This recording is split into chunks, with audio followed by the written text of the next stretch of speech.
A very good evening to you. Thanks for joining us on the Friday edition of the show. I'm Yemi Adebayo. We have about 45 minutes to give you the best of sports. We'll do our best to make it worth your while as we take you on a trip across the money-spinning world of sport. I want to start the show tonight by taking a look at the European Championship game currently going on. 2 matches have been concluded already. We'll talk more about that, but I just want to give you the situation report. That's it.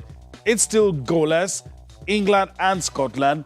Some people say this rivalry is beyond football, and it appears that they are right. I mean, the hype before this game, you would think these two teams are teams that have won are the teams that are favorites to win the tournament, but that's what it is. So in the other games, you have the score right there. They've been concluded. Sweden defeating Slovakia, Croatia playing a 1-0 draw with the Czech Republic. We'll discuss all of that in detail as we move on. But just to give you a situation report of what is currently going on between England and Scotland. It is halftime as we speak, and it is goalless. So trust us, we'll be your eyes and your ears to let you know what's going on in that game, especially if you're not monitoring by any means. All right, so let's move on the show. Today we'll talk about the Olympics. Also, we'll talk about some of the things that happened today. We'll let you know what's the news about Mikel Obi. You need to sit down and relax. We'll give you the gist. We'll also talk about the ITO Cup. As we do that, we'll look at what is happening on the domestic scene with the Nigeria Professional Football League. We'll talk about the Euros, and we'll spare a thought for Copa America. That's the outlook of the show. So I want to dive straight into it. With me in the Lagos studio, Ikenna Okechukwendu is right here with me. Ikenna, greetings to you. Thanks for being here this lovely Friday evening. It's a wonderful Friday, and it's a little show. Yeah, sure. And we are here to dissect everything that's going to happen over this weekend. All right, thanks, Ikenna. At some point, I'm going to be joined by my colleague, Austin Okon-Akpan, hopefully Alfred Okolige as well. Both of them will make it through. But okay, they're ready. Good. All right, so greetings to you guys, Austin Okon-Akpan and Alfred Okolige. Thanks for finding out time to be with us on the show. Always a delight to join you guys to talk sports here. I mean, sporty greetings to our viewers all over the world. All right, Alfred. Excited to be here as always, Jerry. Talking sports on a Friday evening. What could be more? Of course, we are spoiled for choice now on which event to follow, which one to comment about. And, the build-up to the Olympics is here. Everybody's talking about it. Excited to be here, as always.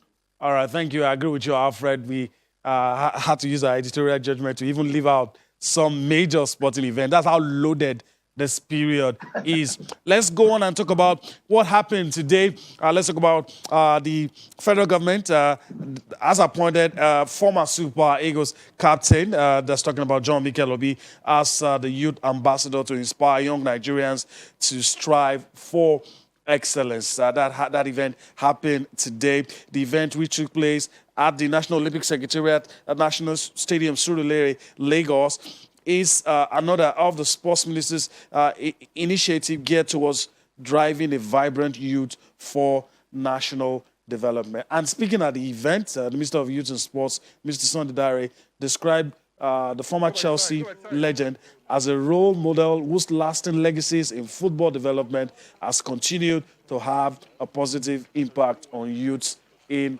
the country. All right, let's take some reactions from the event, and we'll come back to talk some more on what transpired today.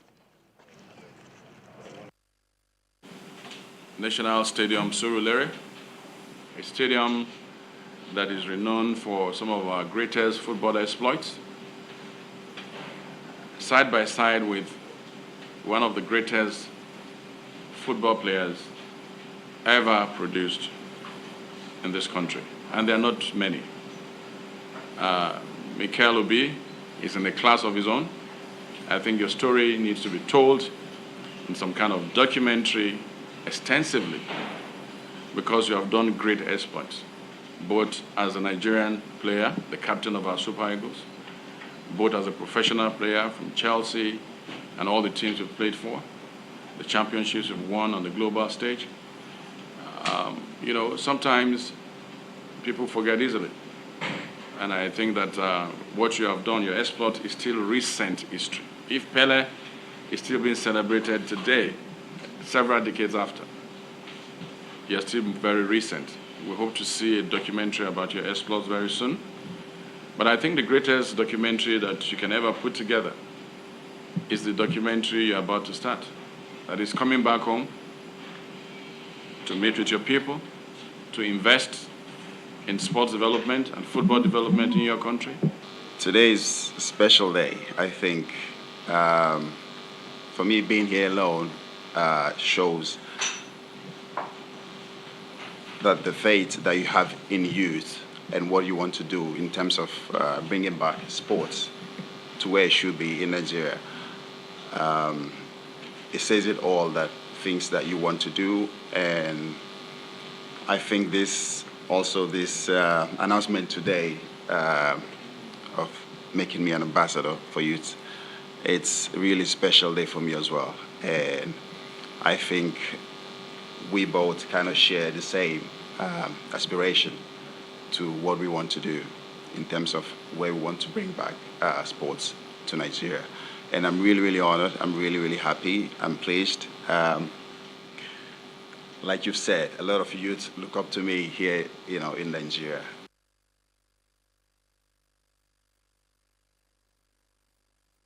All right, no arguments if we say that's the most decorated Nigerian footballer, Mikel Obi.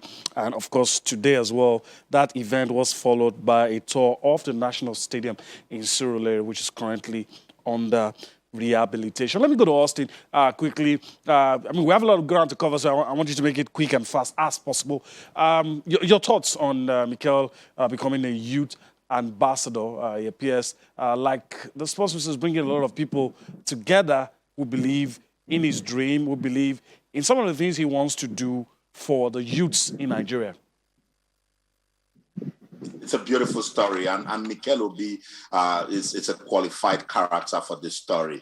If you take a look at how his career started from the youth level down to playing for the Super Eagles, and it was one that had longevity, and it was quality all around. So I'm super excited that someone like Mikel will come back home to come, work for the country, and youth development just does it, and he has said that it will go beyond football. He mentioned boxing, athletics, and even basketball. So it comes with a lot of experience. It comes with a lot of exposure.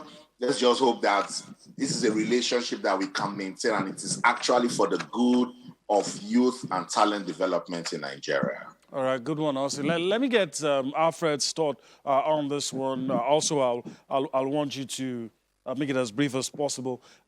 Your thoughts on this and what you think will be achieved by making Mikel a youth ambassador? I think it's a laudable initiative. Mikel, whether you like it or not, is a global icon. If you allow me to use that word, when it comes to football, his face is easily recognizable. Perhaps because he played for one of the most popular clubs in England. Of course, poster boy for Chelsea for many years. And of course, what makes his story even different is that he played for every cadre of our development program from the under-17. I recall when it was picked by Austin Eguavon, the under-17 team of Eguavon, handle. That was where this little boy that left home, that story I won't forget. His father said he left home as Michael and came back as Mikel. He's more than qualified to do that. I think it just sets the standard that, hey, there's life after football. Yeah. People can mirror the life of this young man to say, if you can make it, and it's just an ordinary Nigerian out there, if he can make it to that level, hey, with his tutelage and some of the nuggets that he's going to share with us, we can also make it. I think this will be a fantastic story at the end of the day. And like Austin mentioned, if it is well handled. Mm-hmm. I hope it will be. All right, guys, let's move on. Let me come to Ikena, but we're going to move on from this. We want to discuss something about Lagos State happened yesterday. And of course, to put action to his commitment to school sports development, Lagos State have always been talking about development. The Lagos State government, through the Lagos State Sports Trust Fund, has donated sports equipment to public secondary schools in the 6 education districts of the state. Besides this equipment being distributed, Lagos is currently reconstructing an Olympic-sized swimming pool, warm-up pool, training pool, and a 500-seater spectator stand at the Royal Park Sports Center in Yaba. The Lagos State Sports Trust Fund is also targeting 10 billion naira to support Lagos State Sports Commission to fund sports activities and infrastructure. So that's what Lagos is trying to do. Let's take some reaction from this event. Like I said, happened yesterday. And of course, I'll allow Ikena, of course, talk to us about what it feels this will achieve. Well, it gladdens my heart because it shows where a master plan is working. Yeah. You know, Lagos Sports Commission has always been there through DG, and Shola start taking over. They have the master plan and they are executing it step by step. Yeah. So developing, they know that coming to the grassroots is one of the ways you can develop sports. Yeah. It's not building from the top; it's from the grassroots. Yeah. So they are donating this equipment. We help the boys, help the both boys and girls in these secondary schools to start doing participating in sports. So it will help them, you know, it will groom more athletes for us. It will help the nation in the long run. Yeah. So I think it's a wonderful thing. I think because some of these schools are not are not doing well financially. So helping them with such equipment will help them, will boost them. And stimulate interest as well. Yes, yeah. I agree with you. Kids will now start participating in sports. All of the barriers being removed. I don't have kits. I don't have boots. I don't have some of those barriers. Oh, we don't have the sporting equipment. All of those barriers are being removed. And they have competitions for them to execute, to use these things. Let's take a reaction for this. We'll come back to discuss some more on some of the activities of the Lagos State government. I think definitely it levels much higher. You know, like you've asked me quite a few times, the governor, when he gave us a mandate and he asked us what our own plans were, he said, we told him that what we want to do is to rebuild foundations. We can't have school sports without equipment. We can't have school sports without children having somewhere to where they can demonstrate their talent and they can be discovered. And so this is an all-in foundational rebuild work. Like the chairman of the trust fund said, Otumafemi Pedro, this is just the first of the beginning. We intend to ensure that virtually every school in Lagos State is equipped enough to do sports, and hopefully we'll continue to do that throughout this period. As you could see, the board of the Lagos State Sports Commission was here. On that board, we have a representative of the youth, we have a representative of education. So monitoring is not a challenge at all. We work hand in hand with each of the district heads, all 6 of them. They were all here, and we've already discussed modalities of monitoring, of maintenance. But more importantly, the best way you can maintain this kind of equipment is to use them. And the more competitions we do, the better they'll be put in use and they'll be maintained. For example, next month now, we are going to launch what is called the Lagos State School Sports Intervention Program, LASIP, and that will demonstrate what we are trying to say. All right, so let's spread the net and catch the fish. Let's promote that idea of discovering talents and nurturing them and taking the excuses away from these young lads. Let's go on to talk about the biggest sporting event on the planet, and as it is our practice for the past few months, let's continue with our countdown to the Tokyo Olympics. 35 days to go to the Olympics. A lot of interesting things happening. I'm going to get in touch of Ikena, Alfred, and Austin on some of the developments for today. But let's just tell you, 35 days to go. We're on the home stretch, basically. Just a little over a month, the Olympics will happen. Let's talk about the torch relay that you have on your screen.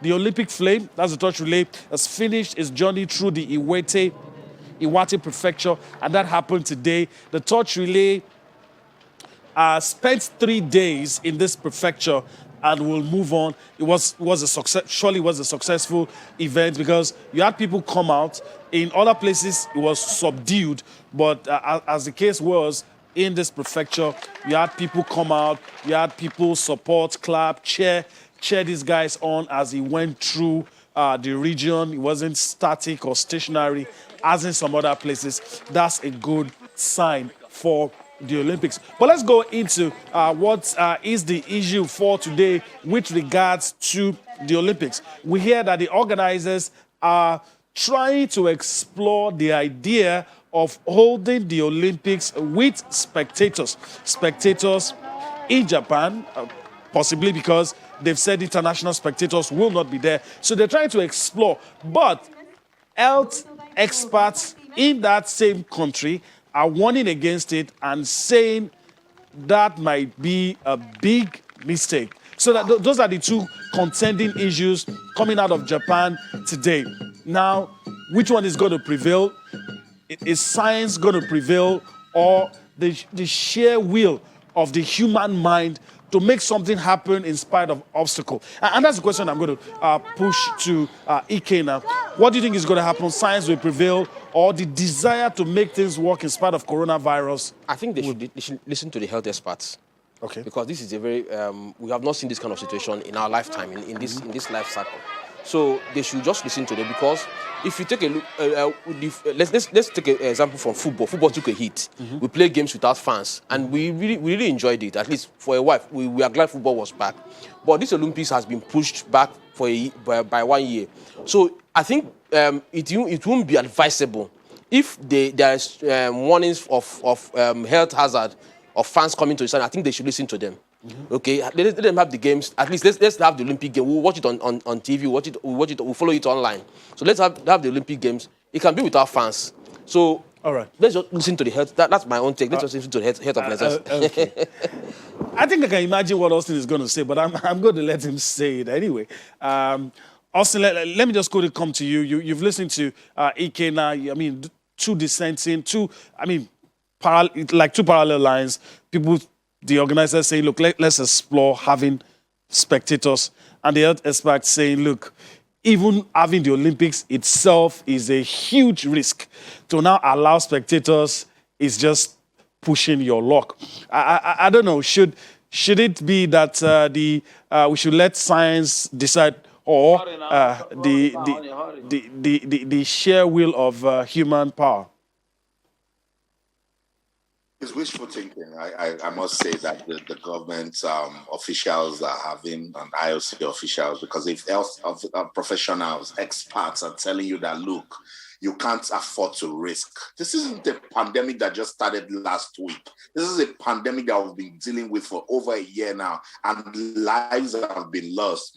If I'm even a spectator, I'm like, why am I going out there to put my life at risk?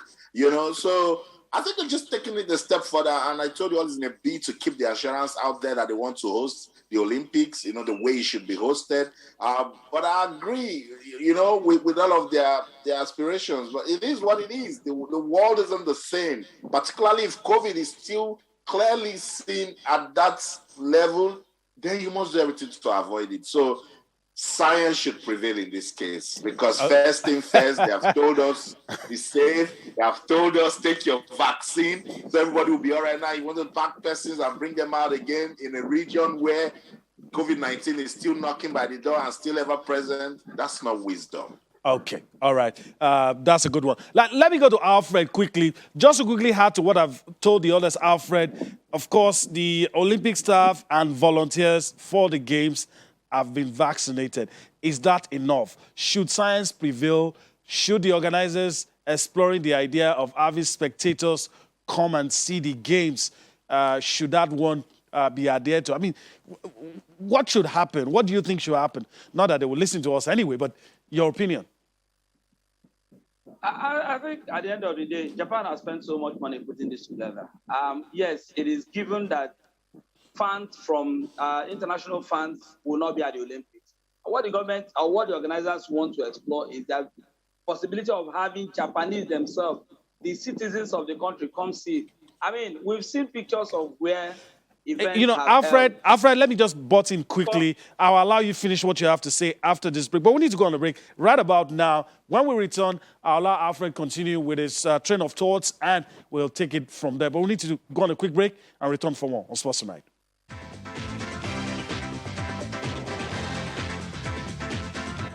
All right, welcome back. Let me go straight away back to Alfred. Alfred, let me allow you to finish with what you were trying to explain. Like I said, I mean, if you look elsewhere, how sports venues have been opening up in a way that it's been able to be managed. I mean, they are not saying gung ho that we're going to have full stadia or full stands as well. But I mean, the situation where they can be able to manage, fans coming in social distancing. Of course, some would have been vaccinated. It can show that you can prove that you've been vaccinated. That means up to a certain level, you are free from all of that. I mean, if you can put so much money to host the Olympics, and you look at pictures elsewhere, competitions going on elsewhere with fans coming in and the rest of them, hey, surely you can put a program in place to ensure that in a safe environment, people come close. Because whether you like it or not, athletes draw strength from fans, and they draw from the stands, and they are being there to add something to the Olympics. All right. Okay, so we're done with the Olympics. Let me go to Austin. A quick thought. I've asked everybody this question, and I think it's only fair that you get your bites of the apple. Your thoughts on the national trials currently going on in Lagos? It's a good one. I mean, at first, when it came out, I was like, this is an opportunity for us to see our top guys, assess their readiness for the Olympics. And Blessing Okagbari did give us something to talk about yesterday with that splendid run. But in the men's 100 meters, I also wanted to see some level of competition. There was, Kadegoke, there was Shekiri, there was Sheye Ogunlewe, there was Godson, Bruma, and other sprinters.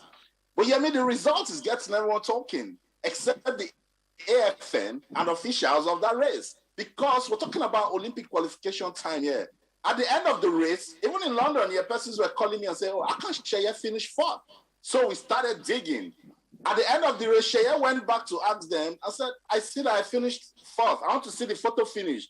Photo finish saw Sheye closely behind the winner, Kadegoke. So it was supposed to be second, but they said he finished third. Walk with me. When they said Sheye finished fourth, his time was 10.11. Godson Brome finished third. His time at that time was 10.09. When they now said Sheye finished third, they left Sheye's time at 10.11. And that's what is posted on the WA site. So Sheye Ogunlewe is asking, if at the time you said I finished fourth, the person that finished third, his time was 10.09. Now you say I'm the third person and my time is 10.11. A problem is a problem. And we keep doing these things with our athletics. So I'm calling on the AFN, they need to sort it. Because we see now that we have no time to sort it, we're letting it go on. The competition went at day 3, day 4, it will finish, and it's a problem. Toby Amuson was hoping to break a record that has stood for a long time today. And she cried uncontrollably because she ran 12.3. The record is 12.4 set by Gloria Alozie, only for the electronic timer not to be working. It was the manual time that read 12.3. We need to say these things out so that the AFN, we know that we need to start doing things professionally. Yeah. This is what we're talking about. Athletes are getting ready for the Olympics. This is big deal. This is serious business. We must make sure that when we have an opportunity to impress, we must do the right things, All right, so we keep talking about it, but it's important that we say it today because the competition is still ongoing in Lagos. Yeah, and today is Friday. We'll probably be back here Tuesday. Everything is over, so the best opportunity is today. And thanks for bringing that up, Austin. I appreciate you. So we're not going to add anything to all that you have said. We're just going to leave it there and let it hang. And hopefully the guys who should do something about it will listen. Let's move on the show and talk about the ITO Cup. Alfred is still with us. Alfred will get the first bite. Let's take a look at selected fixtures for the men in the ITO Cup. Kano Pillars will take on Smart City. Warri Wolves will take on Green Beret. Kwara United will take on Kebbi United. Abia Warriors will be up against Sanfora United. Heartland will take on Ekiti United. These are some of the fixtures for the men. Rangers will take on the winner of Bayelsa United and NAF Rockets. The Gargoni Stars will take on Plateau United. Aqua United will take on Gateway. Wiki Zoro will take on Osun United. Rivers United will take on Sokoto United. That's for the men. Let's quickly flip to the women's side of the game. And what you have on your screen, that's why Amazons will take on Ekiti Queens, FC Robo Queens will take on Confluence Queens, Sunshine Queens will be up against Beautiful Tours, Edo Queens will be up against the winner of Niger, Rexel, and Team City. Ocean Babes will square off against Heartland Queens. Pelican Stars will try on Bayelsa Queens for size. Kwara Ladies will take on Rivers Angels. This is the ITO Cup. Selected fixtures for the men and the women. I could go in a minute if you can do that for us, Alfred. ITO Cup, we've put out some selected fixtures, but what are the things you think we should watch out for? I mean, the cup is known for its the shock of the minors knocking out the top guns, and some of the fixtures you say okay, except for one or two of them, Premier League team where strong teams meet each other. For example, Canopy is hosting Smart City. Smart City represents Lagos, and you ask yourself, where would I go? But I've seen Smart City train. I've seen them play a couple of games. It looks like a decent team that is getting all the support they can get. I mean, this is the cup. If you play well on the day and you really go out to get it, it might just be your turn. So I won't be surprised if we get one or two shots in this round. Okay, all right. We leave it at that. Of course, ITO Cup. What makes it interesting is the wins for the surprise, the shocks, and hopefully we get that when the competition is played. Let's move on from the ITO Cup and I'll talk about the Nigeria Professional Football League. But let's quickly take out a little matter involving AFC Ifeanyi Ubah, and we'll just quickly read out some of the things that was put out, and that's it on your screen. I mean, I'd like to get Ikena's thoughts on this, but let me read out what is on your screen. NFF Disciplinary Committee decisions involving some of the things that happened recently. The NFF orders match between FC Ifeanyi Ubah and MFM to be played at the Nnamdi Azikiwe Stadium in Enugu on a date to be determined by the league management company.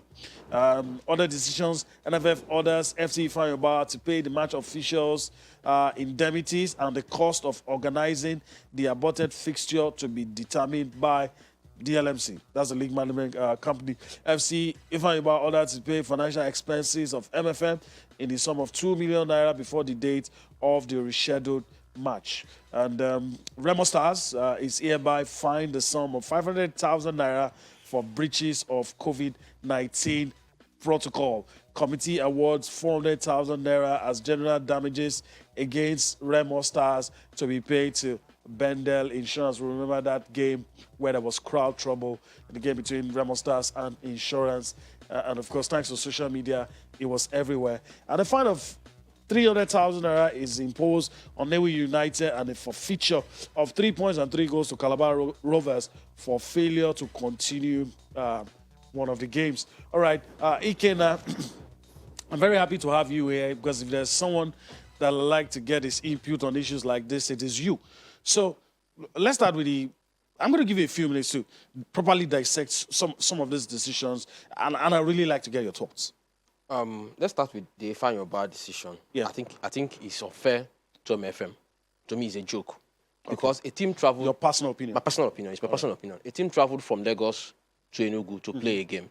Let me bring it home. It's like being in your bedroom and someone comes to visit you. And you know you're in the bedroom and tell the person you're not at home.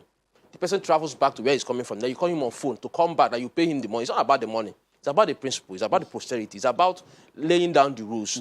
I think it's not about giving MFM 2 million. It's about other clubs not following that. Laying a bad precedent. Exactly. You understand? So I think points should be deducted by this and straight away from Ifeanyi Ubah, because Enugu to where the base wasn't even. It's not far. Then no one called MFM to inform them that this game will not be played or this game has been postponed. Or they were allowed to travel down. They were allowed to travel all the way from Lagos to Enugu to play a game, and they came to the stadium, and there was no one there. And you are asking them to come back and play the game. It's unfair. It's very, very unfair decision. For what I'm reading for the Remo Stars, for this thing, I think this amount of money, it's not about the money. You understand? What we saw on social media was appalling. Yeah. It was very, very appalling. It's about the punishment fitting the crime. The crime. You understand? And someone else will not repeat the same crime. You see what happened? Let's get example of what's happening in Euros with Anatovic. They've given him a one-match ban. They didn't waste time for what he said against North Macedonia. He's been given a one-match ban. He didn't play the last game. So that is how a body comes down hard when some things like this happen. To prevent a repeat performance. So I'm really disappointed. Was waiting for this decision. I'm really disappointed from what with all the things they came up with. Exactly. Okay. All right. Let me also get Alfred's thoughts on all of this. I'm very sure you've gone through all of those decisions. In a minute or two, try and analyze those decisions and give us your opinion. Well, I think for that of MFM and FC Fanyuba, it just leaves. I want to agree with them. I guess in the studio, I'm talking about not being fair to MFM. I mean, they made the trip to Enugu to play that game. I think for Ifeanyi, perhaps maybe they didn't want to go to Enugu, or rather somebody from the secretariat didn't inform them properly. I mean, that's one of the reasons why why the decision was taken. But is that here or there? 2 million MFM needs all the points they can get now. Already they were banking on that 3 points. And Ifeanyi too banking on that 3 points to feel a bit safe. I mean, exiting the relegation zone. So these are two teams that are struggling in the league. But MFM are losing up. If you remove 3 points for what they've gathered so far, it will impact on that team negatively. For that Remo Stars and Bendel Insurance scheme, you talked about the punishment fitting the offense. Perhaps maybe we should look back at what we have in the rule books. Yes, we agree that the rule books will determine what we have at the end of the day. But if a team commits this kind of infraction at the end of the day, is made to pay 900,000 naira, that means we won't see the end of this. It will continue. Because if it's just like it's a slap on the wrist, we will see more of this and we will see more teams who are ready to pay. When we are ready to look at the rule books and the provisions of that rule book to ensure that when we take decisions, there are decisions that will deter a reoccurrence. For me, a 900,000 naira awarded against Remo Stars cannot stop any. It's even a private club. Okay, if you extend that to a government team with a limitless supply of cash, it means that they will do what they want to do. The hoodlums are the people who perpetrated this. They will do what they want to do, pay the fine, and at the end of the day, I mean, what do you get for bringing the game to respect? Nothing. Okay. All right. So we'll see what happens. In the case of Remo Stars, we're actually asked to pay some of 500,000 naira. But anyways, let's move on. We're pressed for time. Let's go to the Nigeria Professional Football League, and I'll get Austin's thoughts on this one. Let's see the fixtures, match day 27 fixtures in the Nigeria Professional Football League. Let's talk about what to expect. Enyimba will take on Nasarawa United. That'll be a good game to see. Rivers United will take on Katsina United. Akwa United up against Adamawa United. Jigawa Golden Stars face Kano Pillars. FC Fanyuba will slug it out with Atland. MFM will take on Wiki Torres. Lobby Stars and Kwara United face off. Sunshine Stars will slug it out with Abia Warriors. Other matches to be played. Dakada will take on Rangers. And you also have Plateau United taking on Warri Wolves. All right. Let me go to Austin as quickly as you can. We're pressed for time. Which of these games do you think is worth looking out for? We can't be at the stadium, but it's worth looking out for. Getting the highlights and getting, maybe if you're part of the officials, get to the stadium. But obviously, as fans, you can't be there. And games in Lagos, Kaduna, and of course, Rio. And you can't also take your eyes off Enyimba and Nasarawa United. Those are teams that are, looking to stay up there in the top four. Enyimba, a good boost for them with that win over Rangers. Nasarawa United, what a story. They've been on a roll. I think Nasarawa United has shown that they can compete for this title if they've just, they can keep some level of consistency. the highest scoring side in the league so far with 37 goals. They've got top strikers who are scoring beautiful goals. So I'd love to see. And they've been talking tough, that they want to go to Aba and get something out of that game. So I love the vibes that we're getting before that one. United also, they have a point to prove when they take on Warrior Wolves. Let's see what can come out of that one. Sunshine Stars, they have a difficult task against Abia Warriors. Abia Warriors is also one team that I'm beginning to look at because they don't show any respect to anything. They're still unbeaten since they started playing in Okigwe. Right. But this time around, they're going to Akure. Sunshine Stars, when they won that one against Dakada, they've not been that consistent. And of course, it's expected that Aqua United will beat Adamawa and they're still above the league table. Oh, How really? about that to end? Oh, really? Oh, really? Okay. Okay. All right. So, Ikena, in a minute, if you can, pick out one or two you think we also should be looking at. Obviously, you agree with Austin. I do, because I'm really rooting for them to, apart from, because Enyimba, it might be difficult for Enyimba to get the title this season, but I'm rooting for Aqua United to win the title this season. And that draw they pit in Kano is very wonderful, and they are going to make sure they get the advantage this week. And Enyimba, Nasarawa United, because this one is, after the winning against Rangers, is going to help them push up the table. All right.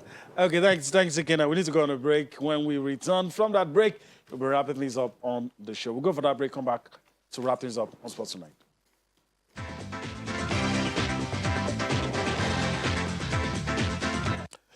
All right, we have just less than a minute to close the show. This is where I say my goodbyes, my bye-byes to Austin Okona Akpan and Alfred Okoligbe. I really wish we had more time, but it is what it is. I want to say thank you to you guys for being here with me tonight. We'll do this again some other time. All right, so that's Austin Okona Akpan and Alfred Okoligbe. Before we go, let's take a situation report from the Euros. In the few seconds that we have left, let's see what's happened. 87 minutes of football played between Scotland and England, and it is still goalless. And it does appear that the Scots might just leave with a point, but of course, it's still okay for England if it ends that way. Ikena, I want to thank you for your time. Thank you very, very much. On the show today. It's been a loaded show. Yeah, it's always my pleasure having you here. So thanks. And so that's a wrap on the show tonight. We do hope it was worth your while. We thank you for being with us throughout it all. For this week, we'll be back here again next week to do what we love doing best, and that's taking you on a trip across the money-spinning world of sport. I'm Yemi Adebayo. Bye-bye now.